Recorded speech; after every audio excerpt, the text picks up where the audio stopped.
How to edit Instagram Reels after posting. Hello everyone, welcome back to our channel. So let's dive right in without wasting any time. Also make sure to watch this video till the end. Before starting the video, make sure to update Instagram to the latest version. After updating Instagram, open up Instagram on a device.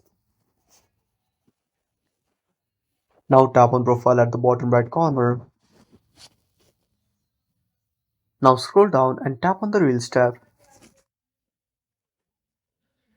Now simply open up any of your Reels. Now tap on three dots. Now simply tap on manage. Now tap on edit. Now as you can see, you can edit the captions, cover photo and other settings, but not the reel itself.